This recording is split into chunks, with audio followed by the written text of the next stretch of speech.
Hi, and welcome to another episode of the South Texas Power Lunch. I'm Matt Duke, managing attorney with the South Texas Business Lawyers. Today, we have Andrew Flippo on our podcast. Andrew is a local serial entrepreneur, as well as the chairman of SCORE here, the local chapter of SCORE, which is a great resource that you probably need to stay tuned to learn out more because it can help your business in a variety of ways. Let's tune in. Andrew, thanks so much for coming here today. We appreciate you coming on to our show to talk about all the great things you got going on. Cool. Yeah, no, thanks for having me. So tell everybody here, you're not new to San Antonio, but you've been here for a while, but a lot of people may not know you. Tell us about Andrew. Tell us about what brought him here to San Antonio, Texas. Yeah, I was a government brat growing up, and I've been all over the world. I've been just kind of finding a place at home. You've got no roots anywhere, and after traveling every 3 years, it carries over even when you're no longer a part of government life. And so I did that to my kid for a while. I felt bad for it, and so she's finally like, the next place we go, we're gonna stay. And I said, okay, I promise we'll stay. And so that's how we started looking around, looking at the different states, looking at education, looking at all that. And we wanted to go somewhere where they could give her a good future to finish up her high school years, and then for the youngest one to kind of get through. And so through sheer process of elimination, every single state we looked at, and Texas was one of the finalists. And then we saw Round Rock, we saw Austin. As much as it might be an all right city, I didn't like the infrastructure, honestly, the roads. And so I was like, I'm gonna go to San Antonio, and everything's just laid out better. And so that's kind of where we ended up, and we love it here. We're happy to set roots here. Yeah, Austin's confusing. San Antonio, it's grid and circles. Yep. I mean, if you know grids and circles, you can pretty much get anywhere in this town. Just wait till you hit a circle, and then hop on it. Well, tell everybody about your entrepreneurial journey, because you have a very rich entrepreneurial background. Walk us through that. Yeah, I started out. I always had an issue with authority. I guess if I didn't have an issue, I would have been a Marine. But because I was in Quantico growing up, there you go. So I lived next to Quantico. But I wanted to be. I actually wanted to work for IBM from the early days. From middle school on, I wanted to know everything about computers, and I wanted to dig in. And then I was kind of heading towards that. I was going to college, doing the thing. And then I said, well, what can we do while we go through college? So a buddy and I got together, and we set up an internet cafe back when that was a thing. Oh, wow. Yeah. So my first company was an internet cafe, and I didn't know what I didn't know. And I went out and got a business loan from the SBA, and I ended up getting the money, and I started looking around for a place. And then looks like no one wants to give commercial space to a 20-year-old with no background and no history and no credibility. Talking about computers so kids can come play StarCraft. I remember doing that. That's pretty much it. Yeah, that Counter-Strike. StarCraft back in the day. And we could pay people would pay for time, and best of both worlds. I loved it. Man, that's back to memory lane. That's early 90s, right?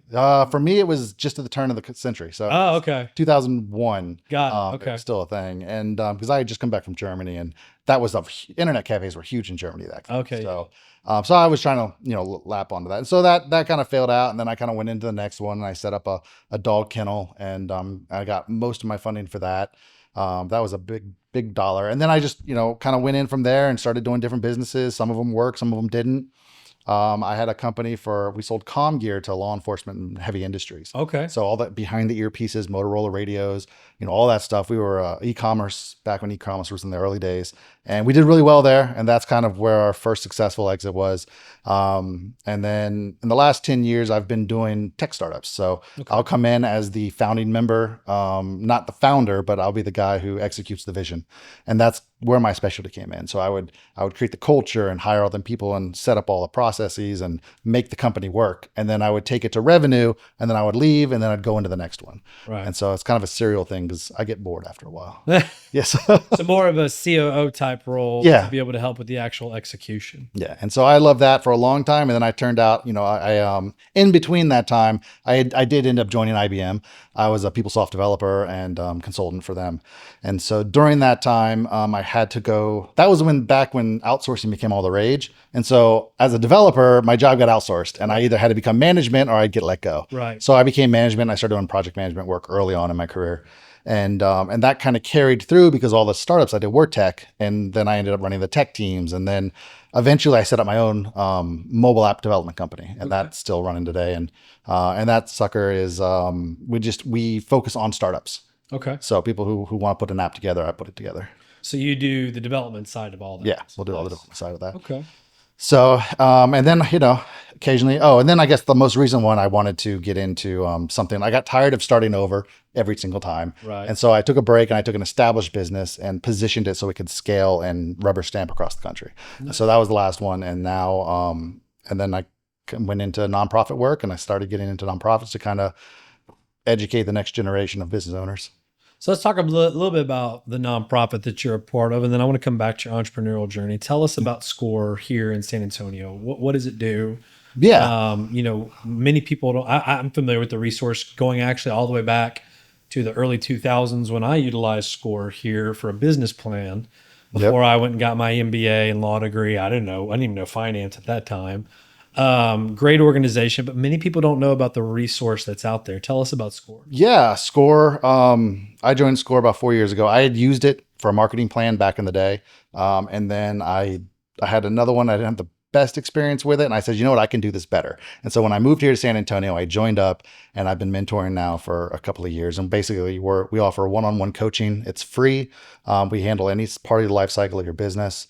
We kind of help you through it. I had one earlier today where I actually helped a client at her business because she just moved locations. And then, there's a lot of free resources. We do free workshops and all of that. So it's a great place to go if you don't have the funds and you're trying to figure it out, or if you just need someone to bounce ideas off of, because that was my struggle growing up for at least that first decade. I didn't have anybody I could bounce ideas off of. My wife, she's not entrepreneurial minded. That's just not her. And that's okay.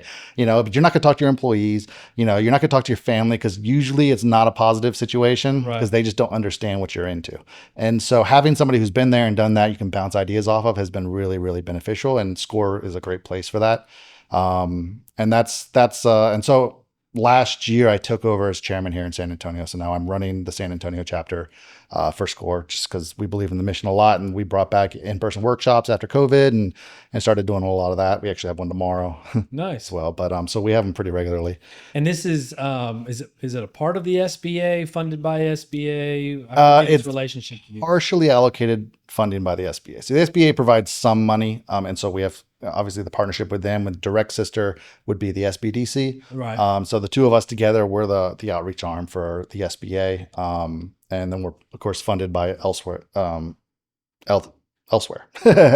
Yeah. So by private sponsors and corporate sponsors, and we're national, 10,000 volunteers nationwide. So it doesn't matter what state you're in, you're got one around you somewhere. I remember and it's still a really good tool. I haven't pushed anybody there, but they have a great business plan tool. Yes. Even when I went to my MBA, I remember I'm like, I'm going back to the SCORE, model to grab some of that sort of stuff there, just even from a financial modeling and some other stuff. It was a great tool. They've got a lot of free templates for everything from your financial forecast, your business plan, your BMCs, business canvas.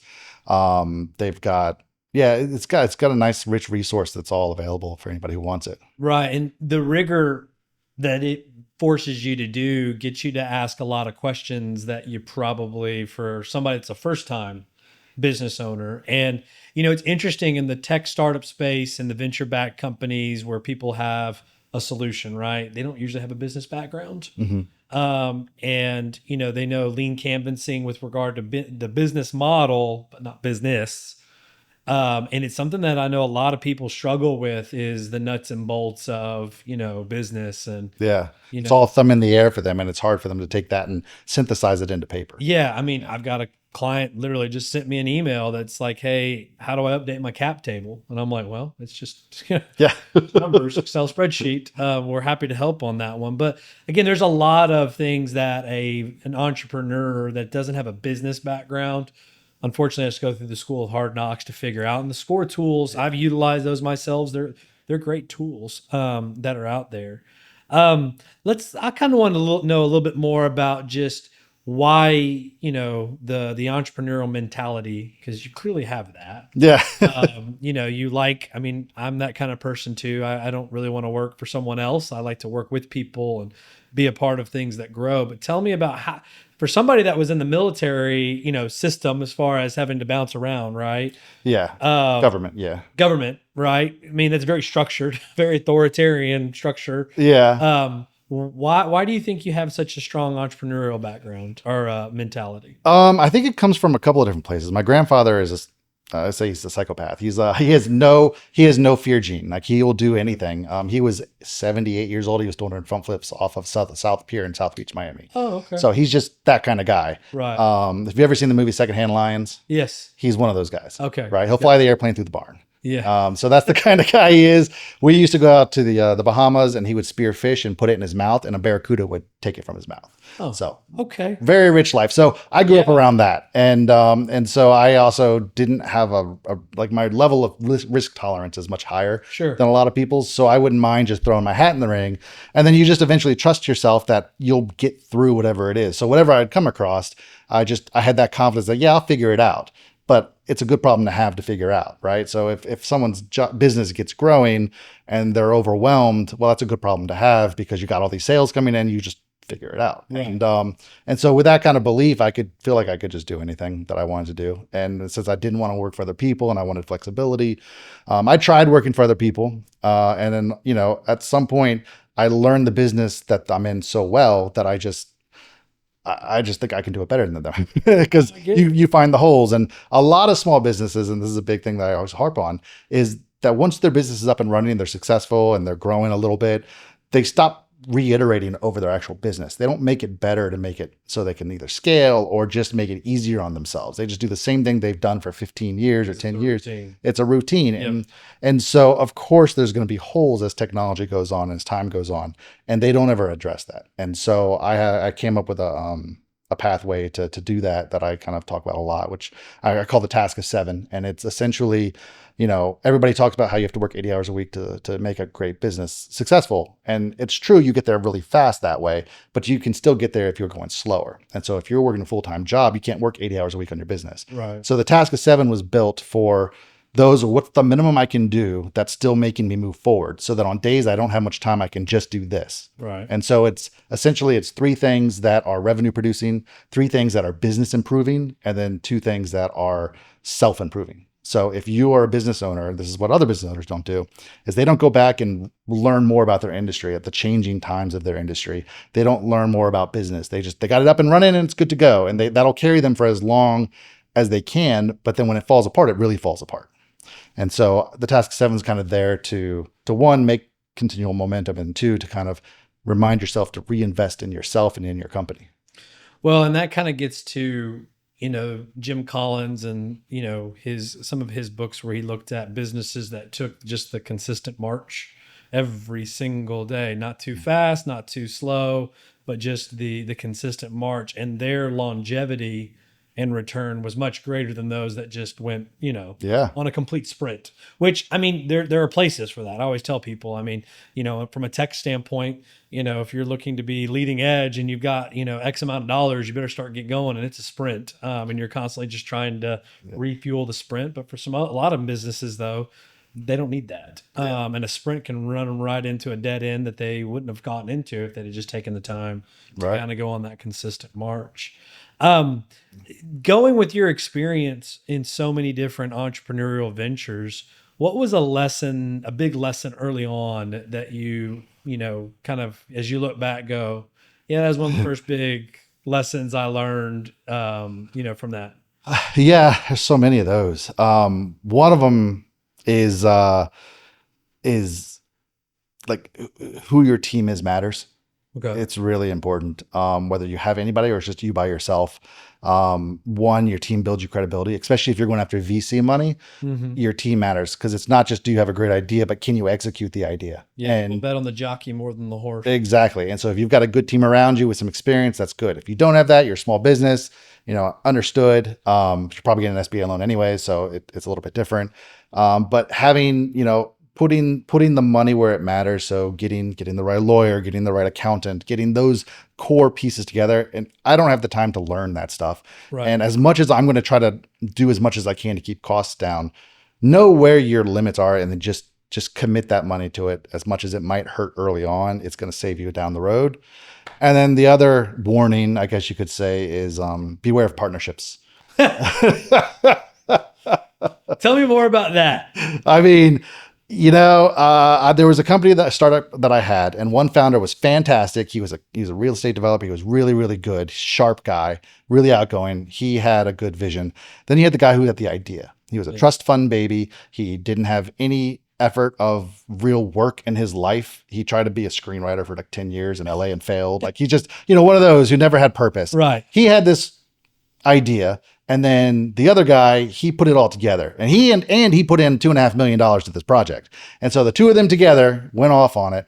And the one who was successful, his father-in-law said, don't have a partner. And he'd ignored him. And so they burned through all that money. I left about 3 years in because I saw where it was going. And then the moment I left, we had cultivated lenders into this program. And it's very hard to cultivate lenders to use a program outside of their own infrastructure. Right. And we were able to get over 300 of them and from different banks from around the country to be in this system. And the moment I left, he decided to charge them all like $1,000 a month, and they all left overnight. 3 years of work wiped out. Yeah. And then the company died like 2 years later. And so, that was where one partner knew, but then it just folded to the other one because of the personality. And so, if you don't have a clear vision, that's another really important lesson. Mm-hmm. If your vision's not very clear, then when you get into a meeting, someone will, dilute, oh, it'd be really cool if you did this. And then you think about it, and then you spend a month going after it, and you're like, no, that's not a good idea. Well, you just wasted a month and all that money. Right. And so what was it that I always said? And I just wrote this down. It was said, if you have a very clear vision, then your vision doesn't become someone else's vision. You measure their advice against your vision. Right. And there's a tight delineation there that you want to be focused on. Yeah, the partnership thing is something we deal with a lot. And I always tell people somebody needs to have control, and it needs to be the one that I would say has the vision that's on there. Because so many times, people tell us, hey, I've got a partner or co-founder, we're 50-50. Mm-hmm. Great. So if you want to go left and he wants to go right, or she wants to go right, which direction do you go? The answer is nowhere. Yeah. You really don't. You got to have a deal breaker in there. Someone's got to be that third party, even if it's a coin flip. Like, it's got to just have something. Yeah. Yeah. We, put in deadlock provisions and some process to work through those. Yeah. But, the other thing too is with regard to who has control of the vision, right? Somebody needs to have that and be committed to it, because again, there's dilution of a lot of things. And, most companies we deal with, and I'm sure you have this experience too, they may not have to fully pivot, but they're going to pivot to some degree from where the original vision and strategy was to what actually got them there. Right. It's going to evolve. It's 180. Right? Sometimes it's 20 degrees. Sometimes it's, 1 degree off, but it's usually some sort of, and if that person that ultimately is making control, not just from a corporate standpoint, but from a leadership standpoint, if they don't have that, that's the death of companies. Yeah. They're dead. They just die all the time in those situations. What happened if YouTube didn't pivot? Right. Because they were a dating video site, dating video or Instagram. They were an alcohol, I think. Oh, I didn't Instagram was originally like an alcohol, like you take pictures of the alcohol and that's what you kind of do. And then it kind of evolved into a social media thing. So it had a different purpose as well. But YouTube is the kind of the big one. Yeah. What happens if they hadn't pivoted? Like, where would we be today? Positive or negatively? Like, where would we be today? Yeah. Without YouTube. And, entire fortunes are made on that. But again, who has control? Who has control made that decision and made that pivot. Yeah. Because with startups, and I've seen this a lot. You can sometimes trace it back to one pivotal decision. Mm-hmm. Either it was the end, and that one's easy to find. Yeah. Or, it was a success, and then there may be a lot of the decisions, maybe the critical one is not there. And you can see that with Microsoft and Apple. Yeah. Microsoft came with the tablet first. They were the originals that I know of, and they couldn't get a market for it. Right. And then Apple came in, repackaged it, and leveraged it to get the iPad, and the iPad is synonymous with iPad. Now nobody wants a Surface, right? Exactly, except for me. Like, there you go. We're Apple people and remarkable people here.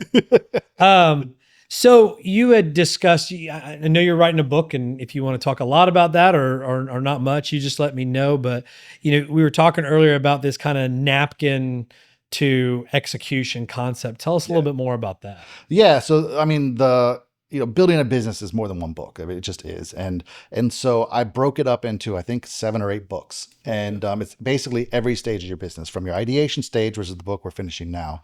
And then we're going to go into the design phase where you work on your branding and your messaging, and then also a lot of the other core foundational pieces of your business. Right. And then we go into the setup and the go live, and then, the growth, the scale, the exit.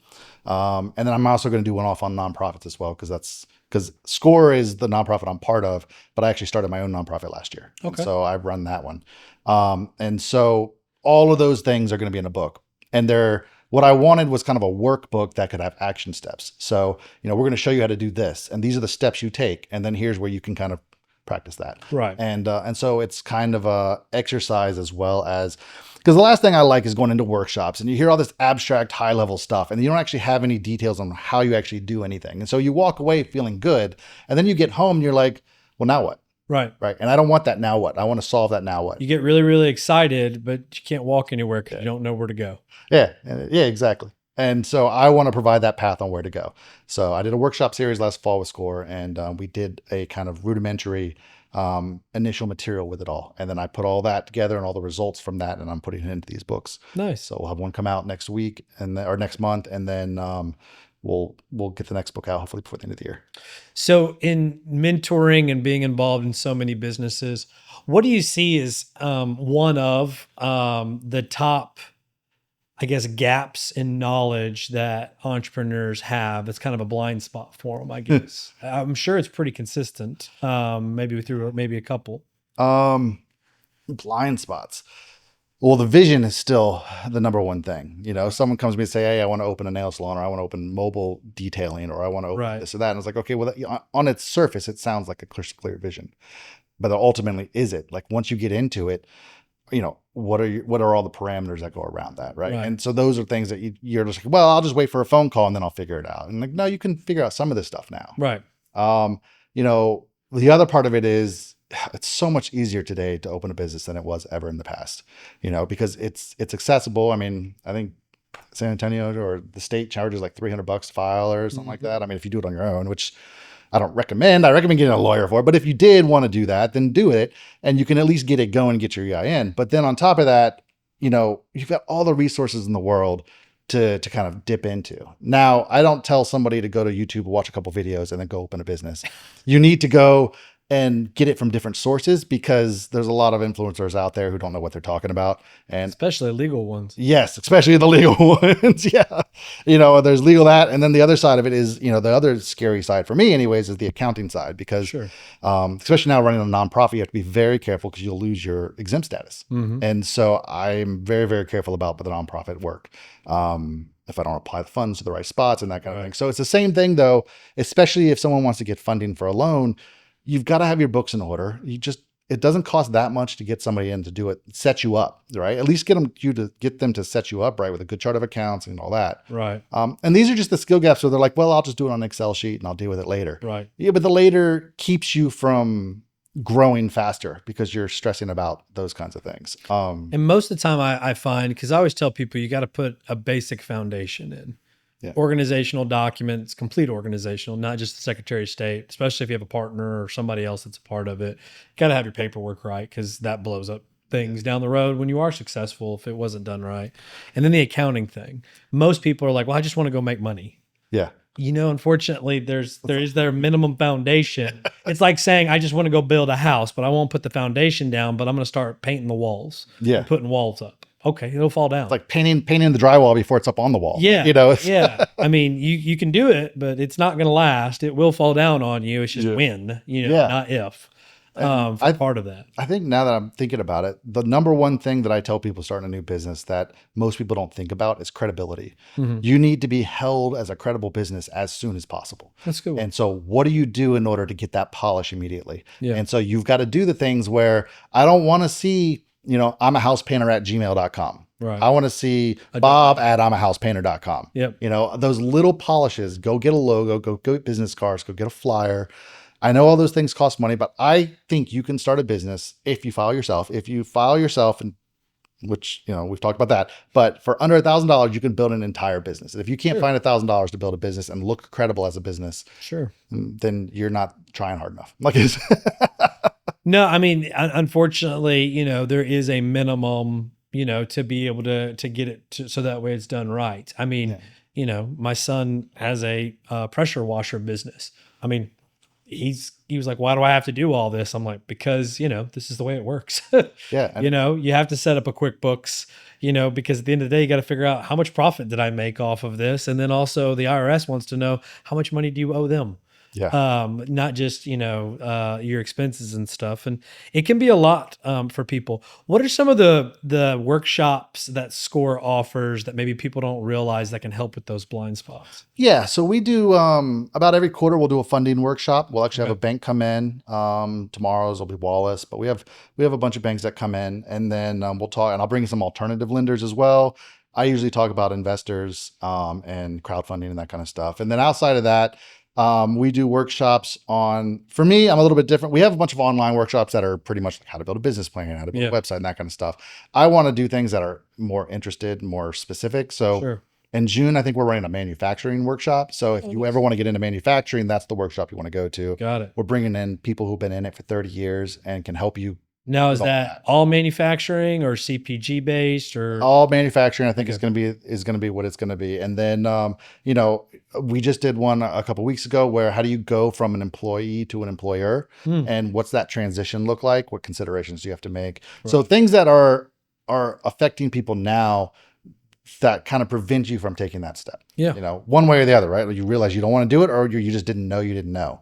And then the other workshops, a lot of it is marketing and social media marketing and business plan and we're going to do a certification workshop. How do you get veteran or women certified or that kind of thing? So those are the kind of workshops that we'll do. How we can help you get to that next spot. And we're kind of expanding on that as we go. We've got some sponsors who want to talk about their stuff as well. And as long as they bring value to somebody, then that's what matters. That's great. Yeah. Well, let me leave you with this and I think I know what the answer is. I could write it down, but number one advice overall, that if somebody is looking to start a business, what do you give them?